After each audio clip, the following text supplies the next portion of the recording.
Hello everyone, welcome and welcome back to my channel. So this video is my how I make my notes. So आप सबसे पहले अपना कोई भी जो आपको जिसके भी नोट्स प्रिपेयर करने हैं, आप उसका वन शॉट वीडियो कहीं से भी आप देख सकते हो। मैंने दिगराज सर का एक वन शॉट वीडियो ले लिया है, आप उसको देख सकते हो। आप किसी का भी देख सकते हो, दिगराज सर का देख सकते हो, किसी और का देख सकते हो। तो मैं आज आपको ज्योग्राफी सोशल साइंस में बताऊंगी कि मैं अपने नोट्स प्रिपेयर कैसे करती हूँ। तो इस बुक का मैं कोई पैराग्राफ ले लूँगी। मैं शुरू में ही चलो ये वाला पैराग्राफ ले लेती हूँ। आपको मैं इसमें नोट्स बताऊँगी कि ये मैं कैसे बनाती हूँ। तो आप देख रहे होंगे कि मैंने इसमें हाइलाइट्स कर रखे हैं। तो मैं पहले ही अच्छे से चैप्टर रीड कर लेती हूँ एंड देन फिर मैं उसे हाईलाइट कर लेती हूँ।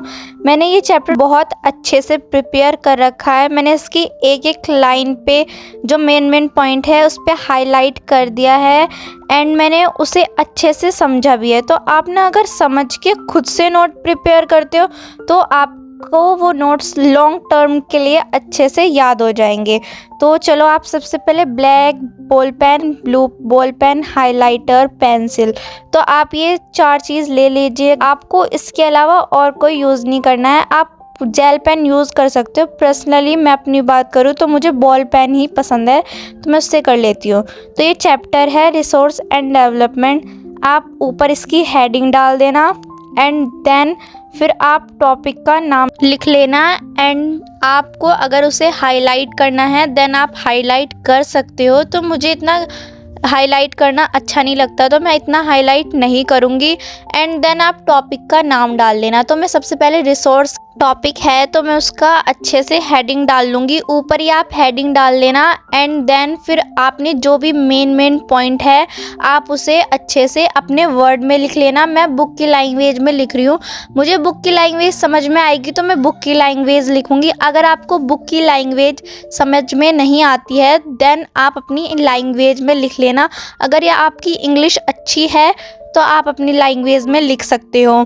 एंड आप ना बड़े पैराग्राफ में पहले मेन पॉइंट देखना कि मेन पॉइंट कौन से हैं, तो आप ना उसके अकॉर्डिंग देन आप शॉर्ट वर्ड में लिखने की कोशिश करना। आप शॉर्ट वर्ड में लिखोगे तो वो ज़्यादा ही बेनिफिशियल आपके लिए हो जाएगा। तो मैंने यहाँ बिल्कुल शॉर्ट लिख लिया है, आप देख सकते हो। अगर मुझे ना कुछ समझ में नहीं आया है तो मैं ना उसे गूगल पे सर्च मार लेती हूँ उस वर्ड को एंड देन फिर आप उसके जो इजी वर्ड होते हैं आप उसे लिख लेना। आप अगर हार्ड वर्ड लिखोगे तो आपको वो याद नहीं होंगे तो बहुत ज़्यादा बेकार रहेगा। तो आप ना इजी वर्ड लेना एंड देन फिर आप उसे अच्छे से लिख सकते हो। तो ये आपके लिए थोड़ी सी एक टिप्स थी, तो आप ऐसा कर लेना। एंड अगर आपने एक पैराग्राफ अच्छे से कंप्लीट कर लिया है देन आप ना उसके बिल्कुल मेन पॉइंट जो भी बिल्कुल उसमें मेन पॉइंट है आप उसमें या तो पेंसिल से लिख लेना, उसके अंदर अंडरलाइन कर लेना एंड आप अगर चाहो तो ब्लैक पेन से भी लिख सकते हो। तो मैंने आपको यहाँ ब्लैक पेन से अंडरलाइन करके दिखाया है। तो ये मैंने इतने बड़े पैराग्राफ में बिल्कुल इतना सा लिखा है एंड मैं आपको अगर नीचे का जो पॉइंट में बात होती है उसके भी आपको मैं लिख के दिखा देती हूँ कि मैं ऐसे करती हूँ। आपको ये टिप्स बहुत ज़्यादा अच्छी लगने वाली है कि आप पहले बड़ा पैराग्राफ लो एंड देन आप उसमें शॉर्ट लिखो और आपको जो मेन पॉइंट लगते हैं देन आप उसके नीचे अंडरलाइन कर लेना ताकि आपको पता चल जाए हाँ ये अंडरलाइन है। आप यहाँ से अच्छे से सजा के लिख सकते हो। अगर आपको नोट समझ में आते हैं तो आप जल्दी में भी लिखोगे तो कोई नहीं, वो नोट्स ही तो हैं, कौन से आपको टीचर को चेक करवाने हैं। आपको ये है कि समझ में आ जाना चाहिए नोट्स। आपको समझ में आएंगे नोट्स तो वो ज़्यादा बेनिफिशियल रहेगा। तो आप अपनी लैंग्वेज में लिख लेना या तो फिर गूगल पे से देख लेना कि हाँ ऐसे बनते हैं नोट्स, तो आप ऐसे भी कर सकते हो। मेन पॉइंट ये है कि आप ना नीचे अंडरलाइन कर सकते हो की पॉइंट्स, जो भी की पॉइंट्स होते हैं आप उन्हें अंडरलाइन कर लेना, ये ज़्यादा बेनिफिशियल रह जाएगा। और मैंने जैसे टॉपिक्स लिए हैं आप टॉपिक्स वाइज ही लेके चलना तो ज़्यादा ही अच्छा रहेगा।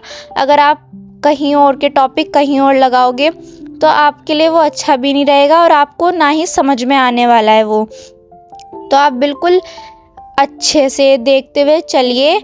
आपको अगर समझ में आता है तो आप लिख लेना और मेन पॉइंट को ना ज़रूर हाईलाइट कर लेना। चाहे आप हाइलाइटर से कर लो, चाहे आप ब्लैक बॉल पेन से कर लो, चाहे आप पेंसिल से कर लो, बट ये करना आप ना, ये अगर पेपर दे रहे हो, पेपर में अगर आपको बिल्कुल पैराग्राफ है, उसमें मेन पॉइंट देखना है तो आप उसमें अंडरलाइन कर लेना।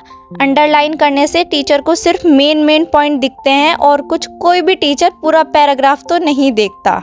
ये आपको भी पता है, मुझे भी पता है। तो आप पहले उसमें अंडरलाइन कर लेना। तो बस, तो मैंने इतने पैराग्राफ में से इतना लिखा है और ये बिल्कुल सही है, अपनी लैंग्वेज में है तो आपको अच्छा भी लगेगा। अगर आपको मेरी ये वीडियो अच्छी लगती है तो please like and subscribe my video. अगर आपको मेरा नोट्स अच्छा लगता है तो प्लीज़ लाइक।